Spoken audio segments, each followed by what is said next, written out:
The silver dollar spun through the air, catching the dim light of the saloon as it landed on the grimy table with a metallic ping that seemed to echo in Zara Mitchell's chest.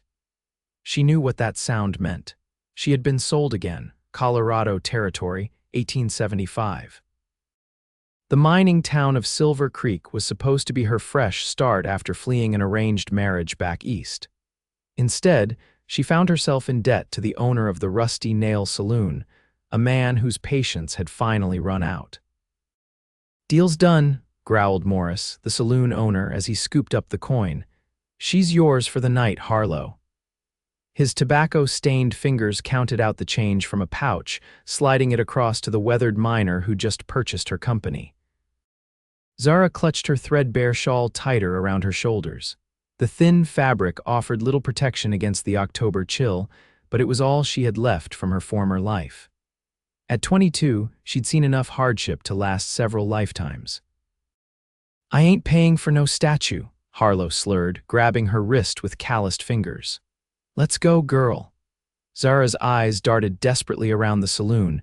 No one would meet her gaze, not the piano player, not the barmaid, not even the other girls who shared her predicament. In Silver Creek, a debt was a debt, and Morris made sure everyone knew it. "Outside," Harlow commanded, dragging her toward the batwing doors. "Got a spot picked out." The night air hit her like a slap, cold and sharp after the stuffy heat of the saloon. Harlow pushed her against the rough wooden wall, his breath reeking of whiskey and tobacco. Zara closed her eyes, willing herself to be anywhere else. "Hey there," a deep voice called from the shadows. "Everything all right, miss?" Harlow spun around, nearly losing his balance. "Mind your business, cowboy. I paid good money for this one." Zara opened her eyes to see a tall figure stepping into the pool of light spilling from the saloon windows. His face was partially obscured by the brim of his hat, but she could make out a strong jaw dusted with stubble and eyes that seemed to take in everything at once. "Seems to me the lady isn't too keen on your company," the stranger said, his voice level but with an edge of steel beneath the drawl. "Who the hell do you think you are?" Harlow sputtered. "Name's Emmett Blackwood," the man said simply. "And I'm suggesting you find another way to spend your evening." Harlow's hand twitched toward the knife at his belt, but Emmett shifted slightly, revealing the gleam of a revolver at his hip. The miner hesitated, then spat on the ground. "Ain't worth the trouble," he muttered, casting a final glare at Zara before stumbling back toward the saloon doors. In the sudden silence, Zara pressed herself against the wall, unsure if her situation had improved or merely changed hands. "You all right, madam?" Emmett asked, keeping a respectful distance. "Aye." Zara swallowed hard. "Thank you, but I should get back inside before Morris notices I'm gone. I've a debt to work off." Emmett nodded slowly, studying her face. "Would you like to go somewhere quiet instead?" "Just to talk," he added quickly, seeing her expression. "I've got coffee brewing at my campsite just outside town. No obligations." Zara hesitated. Every instinct honed by hard experience told her to decline, to return to the devil she knew, but something in Emmett's steady gaze made her pause. "Morris will come looking for me," she said softly. "Let him." Emmett shrugged. "I'll settle your debt tomorrow if need be. Tonight you look like you could use a moment's peace." Zara studied him, searching for the lie, the trap. Finding none, she nodded once. "Just to talk." Emmett smiled then, a genuine expression that transformed his weather-worn face. "Just to talk," he agreed. "My horse is hitched around the corner." The bay gelding nickered softly as they approached. Emmett helped Zara mount, his hands respectful and steady, then swung up behind her. The warmth of him at her back was strange after so long without kind human contact. "Hold on," he murmured, and they set off down the main street, past the last buildings of Silver Creek and into the star-scattered night. Emmett's campsite was nestled in a small clearing near a creek, just as he'd said. A small fire burned cheerfully, a coffee pot hanging above the flames. He helped her down from the horse with the same careful respect, then busied himself with settling the animal while Zara stood awkwardly by the fire. "Please, sit," Emmett said, gesturing to a log he'd positioned as a bench. "Coffee's strong, but it's hot." Zara lowered herself onto the log, extending her cold hands toward the flames. "Why did you do that back there? Help me, I mean." Emmett poured coffee into a tin cup and handed it to her before pouring one for himself. "No one deserves to be treated like property," he said simply. "Not you, not anyone. You don't know me," she pointed out, wrapping her fingers around the warm cup. "Don't need to. Some things are just wrong, plain and simple." Zara took a sip of the coffee. It was indeed strong, bitter, but somehow comforting. "What brings you to Silver Creek, Mr. Blackwood?" "Emmett, please." He settled on the ground across the fire from her. "I'm a cattle driver, was moving a herd north for the Winston outfit. Job's done now, heading back to my place in Wyoming." "You have a ranch, small one, nothing fancy, but it's mine." "Took me 10 years to save enough for the land." There was quiet pride in his voice. "What about you? How'd you end up at the Rusty Nail?" Zara stared into the fire. "I came west to escape an arranged marriage. My father lost everything in bad investments and decided to settle his debts by selling me to his business partner, a man 3 times my age." She laughed bitterly. "I thought I was being so brave, striking out on my own, had no idea how hard it would be for a woman alone." "How much do you owe Morris?" Emmett asked. Zara named a sum that made her cheeks burn with shame. Emmett whistled low. "That's steep for room and board." It started smaller, but there were fines for broken glasses, for customers who complained, for anything Morris could think of. She shook her head. "I was naive." "You were surviving," Emmett corrected gently. "Big difference." They talked through the night, the fire burning low as Zara gradually shared more of her story. How she'd arrived in Silver Creek 6 months ago with just enough money for a week at the boarding house. How she'd taken work as a serving girl at the Rusty Nail, not understanding what Morris really expected. How the debt had grown until it seemed like a mountain she could never climb. In turn, Emmett spoke of his own journey. Orphaned young, raised by an uncle who taught him ranching. Years working cattle drives, sleeping under the stars, saving every penny. The small spread he'd finally purchased 2 years ago with a cabin he'd built himself and a herd that was slowly growing. As dawn broke over the eastern hills, Zara realized she felt something she hadn't in months: hope. "I should get back," she said reluctantly. "Before Morris sends someone looking." Emmett nodded, rising to his feet. "I'll come with you." "You don't have to, I do," he said firmly. "I'm going to settle your debt." Zara stared at him. "Why would you do that? You barely know me." "Maybe I'd like the chance to change that," Emmett said, his eyes serious in the early morning light. "No strings attached. If you want to stay in Silver Creek afterward, that's your choice. If you want to go elsewhere, I'll see you safely to the stage, but no one should be trapped like you've been." Zara felt tears prick her eyes. "I can't accept that kind of charity." "Then consider it a loan," Emmett suggested. "One without interest or a timeline. If you ever want to repay it, you can. If not." He shrugged. "I won't miss meals over it." They rode back to town as the sun cleared the horizon. Silver Creek was just coming to life, shopkeepers opening their doors, miners trudging to work. Emmett hitched his horse outside the Rusty Nail and offered Zara his arm. "Ready?" he asked quietly. She nodded, squaring her shoulders. "Ready." Morris was behind the bar, counting the previous night's take when they entered. His piggy eyes narrowed at the sight of Zara. "Where the hell have you been?" he demanded. "Harlow wanted his money back, said you ran off with some drifter." "That would be me," Emmett said pleasantly, stepping forward. "Emmett Blackwood, I'd like to settle Miss Mitchell's debt." Morris snorted. "Would you now?" "And what makes you think I want to lose one of my girls?" "The amount I'm prepared to pay," Emmett said, his voice still cordial but with that same underlying steel Zara had heard the night before. Morris named a figure nearly double what Zara actually owed.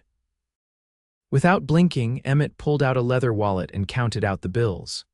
"That should cover it," he said, placing the money on the bar, "and a little extra for your trouble."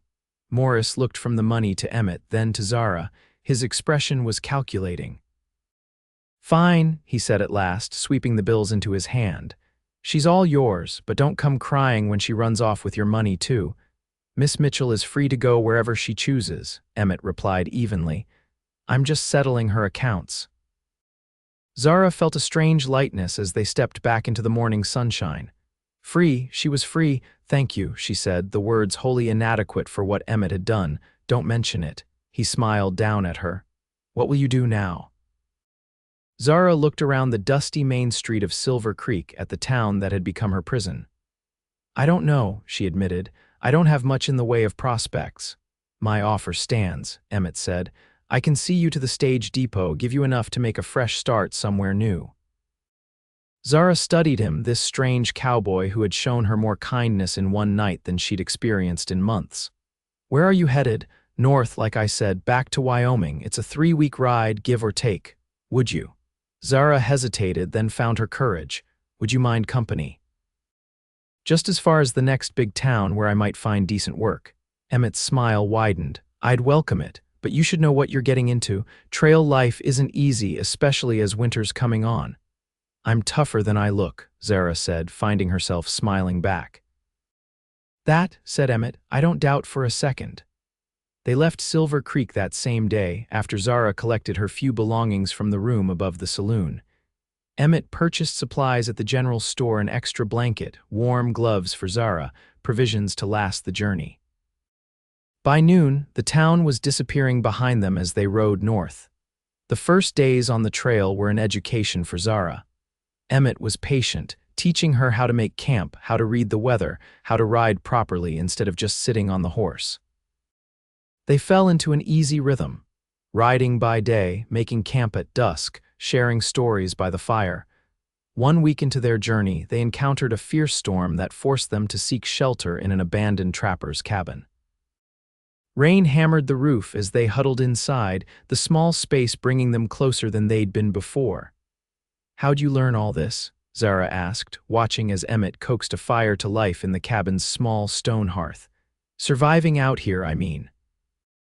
Necessity, Emmett replied, feeding small sticks to the growing flames. My uncle wasn't much for coddling, sent me out with the cattle when I was 12, told me to figure it out. He glanced up, smiling at her. Best education a boy could have, looking back, you never wanted a different life. Something easier, Emmett considered this as he sat back on his heels. Never saw the appeal in easy, he said finally. Worth having is worth working for, that's what my uncle always said. As the fire grew stronger, casting dancing shadows on the cabin walls, Zara found herself studying Emmett's profile. The strong line of his jaw, the small scar near his temple, the crow's feet at the corners of his eyes that deepened when he smiled. In just a week, he had become someone she trusted implicitly, a novel experience for a woman who'd learned the hard way that trust was often a fool's game. What about you? Emmett asked, breaking into her thoughts. Once we reach Cheyenne, what kind of work will you look for? Zara wrapped her arms around her knees. I can sew well enough, maybe find work with a dressmaker or a school perhaps. I had some education before your father tried to sell you off, Emmett finished when she trailed off. Yes, she sighed. Seems like another lifetime now. Outside, thunder cracked, making her jump. Emmett moved to sit beside her, offering silent comfort with his presence. Storm'll pass by morning, he said. We'll make good time tomorrow. Zara nodded, suddenly aware of how close he was, of the warmth radiating from his body. Emmett, she said softly, why did you really help me that night? He was quiet for a long moment, staring into the fire. I saw something in you, he said finally, a kind of strength, the sort that bends but doesn't break. His eyes, when they met hers, were serious. And maybe I recognized something of myself in your situation, being backed into a corner, having to fight your way out. What corner were you in? She asked. Emmett's laugh held little humor. After my uncle died, his creditors came for the ranch. I was 19, had nowhere to go. Ended up riding with some men who weren't too particular about the law. He rubbed his jaw. Did things I'm not proud of. Eventually realized I was headed for a noose or a bullet if I didn't change course. How did you? Met an old rancher named Wilson. He saw something in me too, I guess. Gave me honest work, a chance to prove myself. Emmett smiled faintly. Sometimes all it takes is one person willing to take a chance on you. Zara felt something shift between them, a deepening of the connection that had been growing since that night outside the saloon. Slowly, giving him time to pull away, she leaned her head against his shoulder. Emmett went still for a moment, then carefully put his arm around her. They sat like that, watching the fire, listening to the storm, until sleep finally claimed them both. The journey continued, days blending into one another as they traveled north through increasingly rugged country. Zara found herself changing, growing stronger, more confident. She learned to start fires on her own, to help hunt for their dinner, to navigate by the stars. And with each passing day, her feelings for Emmett deepened into something she dared not name. 2 weeks after leaving Silver Creek, they crested a hill to find a small town nestled in the valley below. Clearwater, Emmett said. Last real town before we cross into Wyoming territory. We can resupply here, maybe spend a night at the hotel. Proper beds would do us both good. Zara felt a pang at the thought. A hotel would mean separate rooms, an end to the closeness they'd shared on the trail. And Clearwater meant they were getting closer to Cheyenne, closer to their parting. The town welcomed them with the usual curiosity reserved for strangers. Emmett secured rooms at the small hotel, the best it had to offer. He insisted, and they separated to bathe and change into clean clothes before meeting for dinner. Zara stood in her room, staring at her reflection in the spotted mirror. 2 weeks in the wilderness had transformed her. Her skin was tanned from the sun, her body leaner and stronger from the physical demands of the trail. But it was her eyes that showed the most change, clear and direct, no longer haunted by fear. She smoothed down the front of her dress, her only one, carefully preserved for just such an occasion, and pinched color into her cheeks before heading downstairs. Emmett was waiting in the hotel's small dining room, freshly shaved and wearing a clean shirt. He stood when he saw her, his expression making her heart skip. "You look beautiful," he said simply. "Thank you," she replied, suddenly shy despite all they'd shared. "You clean up nicely yourself." Dinner was a quiet affair, both of them savoring the luxury of hot food they hadn't had to cook themselves. Afterward, Emmett suggested a walk, and they strolled through the small town as twilight gathered. "We should reach Cheyenne in another week or so," Emmett said as they paused on a small bridge overlooking a creek. "Weather permitting." Zara nodded, trying to ignore the tightness in her chest. "And then to your ranch, another 3 days' ride from there." Emmett leaned on the bridge railing, looking out at the water. "It's not much to look at yet. Small cabin, a barn that needs work, but the land is good, plenty of water, grass for the cattle." "It sounds wonderful," Zara said softly. Emmett turned to face her, his expression serious in the fading light. "It's lonely," he admitted. "Beautiful, but lonely." Zara held his gaze, her heart pounding. "It doesn't have to be," she whispered. Emmett's hand, calloused but gentle, came up to cup her cheek. "Zara," he said, her name like a prayer on his lips. "I don't want to take you to Cheyenne, I want to take you home, with me." "Are you certain?" she asked, scarcely daring to hope. "You barely know me." "I know enough," he said firmly. "I know you're brave and resilient. I know you learn quick and don't complain when things get hard. I know I've never felt about anyone the way I feel about you." He paused, suddenly uncertain. "But if you'd rather make your own way," Zara stopped him the only way she could think of, rising on her tiptoes to press her lips to his. The kiss was tentative at first, then deepened as Emmett's arms came around her, drawing her close. "Is that a yes?" he murmured when they finally broke apart. "It's a yes," she confirmed, smiling up at him. "I want to see your ranch. I want to help you build something lasting. I want—" "What do you want, Zara?" Emmett asked gently. "You," she said simply. "I want you." They were married the next morning by Clearwater's circuit preacher, a kindly man who happened to be passing through town. The ceremony was simple, the witnesses strangers from the hotel, but Zara couldn't imagine anything more perfect as Emmett slid a plain gold band onto her finger, a ring he must have purchased while she was bathing the previous day. "Mrs. Blackwood," he said afterward, testing the sound of it as they stood outside the small church. "I like how that sounds," Zara replied, her happiness almost too big for her body to contain. Their journey took on a different quality after Clearwater. No longer were they traveling companions with an inevitable parting ahead. Now they were building a future together, each mile bringing them closer to the home they would share.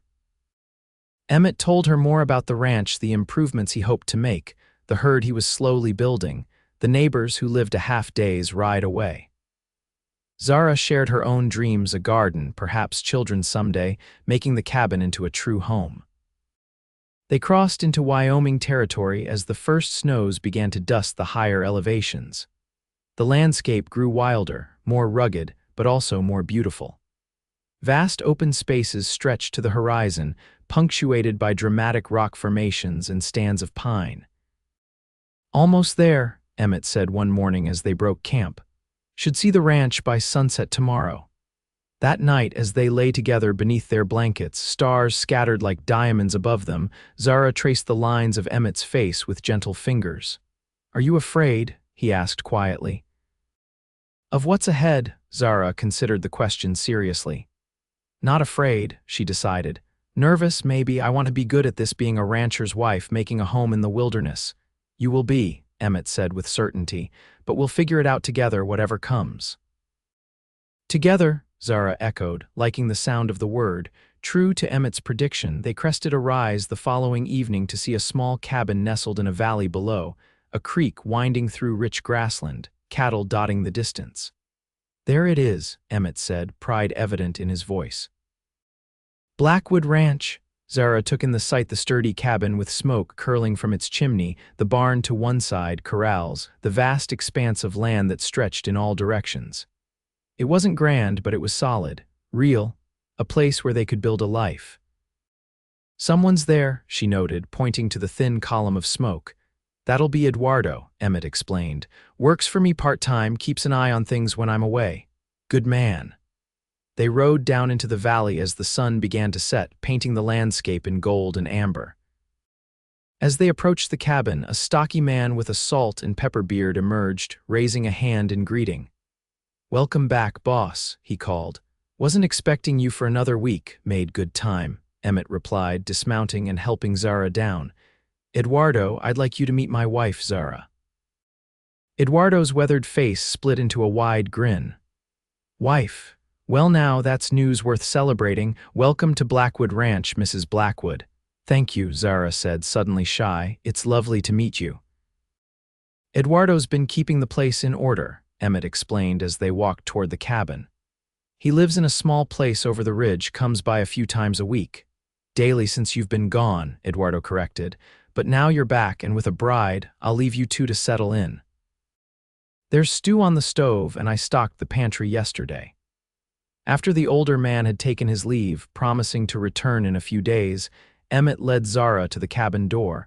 Before she could step inside, he swept her into his arms. "Tradition," he explained with a grin, carrying her across the threshold. The cabin's interior was simple but well crafted. A main room with a stone fireplace, a wooden table with chairs, a small kitchen area. A door led to what must be the bedroom. Everything was clean and orderly, if sparse. "It's not much," Emmett said, watching her face carefully, "but we can make improvements. Whatever you want to change, it's perfect," Zara interrupted, turning to face him. "It's a home, our home." Relief washed over his features. "You mean that?" "I do." She wrapped her arms around his neck. "Now, are you going to show me the rest of it, Mr. Blackwood?" Later, after Emmett had given her the tour showing her the bedroom with its handmade quilt, the root cellar stocked for winter, the barn with its small loft, they sat at the table sharing Eduardo's stew and making plans. "We should get chickens in the spring," Zara suggested, "and I'd like to start a garden as soon as the ground thaws." "Whatever you want," Emmett agreed. "The trading post in the settlement can order seeds, and Wilson, the rancher I told you about, his wife, keeps chickens. I'm sure she'd let us have a few to start our own flock." They talked late into the night, planning their future together. When they finally retired to the bedroom, Emmett pulled Zara close, his expression serious in the lantern light. "I want you to know something," he said. "That night in Silver Creek, when I asked if you wanted to go somewhere quiet, I never imagined we'd end up here, but now that we have, I can't picture any other life." "Neither can I," Zara whispered, her heart full. "From the moment you stood up for me, something changed. It was like I could finally see a path forward." "I love you, Zara Blackwood," Emmett said, the words simple but profound. "And I love you, Emmett Blackwood," she replied, knowing with absolute certainty that it was true. As winter settled over Blackwood Ranch, Zara and Emmett settled into their life together. The days were filled with work tending the cattle, repairing fences, preparing for the long, cold months ahead. The nights were spent planning for spring, for the future they would build together. Zara learned to cook over a wood stove, to mend fences, to help with the cattle when needed. Emmett learned to listen to her ideas, to appreciate the touches that transformed the cabin into a home, curtains made from feed sacks, wildflowers dried and arranged in pottery jars, the quilt she began piecing together from scraps. Neighbors from miles around rode in to meet the new Mrs. Blackwood, bringing gifts and staying for meals. Zara discovered a community here scattered across the vast landscape, but bound together by the challenges of frontier life. When spring finally arrived, bringing new grass and calves to the herd, Zara planted her garden with seeds ordered months before. Emmett built a chicken coop, and Wilson's wife brought a rooster and 6 hens as a belated wedding gift. And on a warm June evening, as they sat on the porch watching the sunset paint the sky in impossible colors, Zara took Emmett's hand and placed it gently on her still flat stomach. "We're going to need a cradle," she said softly, "by winter." Emmett's eyes widened, then filled with a joy so pure it made her heart ache. "You're sure?" "As sure as I can be," she confirmed. "Dr. Wilson confirmed it when we were in the settlement yesterday." Emmett pulled her into his arms, his embrace gentle as if she might break. "A baby," he whispered, "our baby." As twilight deepened into night, stars appearing one by one above their home, Zara thought back to that night outside the rusty nail saloon, how close she had come to a life of despair, how a single question, would she like to go somewhere quiet, had changed everything. "What are you thinking about?" Emmett asked, his arm warm around her shoulders. "About how far we've come," she replied. "And how grateful I am that you stopped that night, that you saw me when no one else did." "Best decision I ever made," Emmett said, pressing a kiss to her temple. "Second only to asking you to come home with me." "Home," Zara repeated, savoring the word. After so long without one, after believing she might never have a place to truly belong, she had found not just a home but a family. A future bright with promise. As the first stars appeared in the darkening sky, Emmett and Zara Blackwood sat wrapped in each other's arms, their world expanded by love and the life growing between them, a testament to chances taken, to kindness offered freely, to the quiet courage of 2 hearts finding their way together on the wild frontier.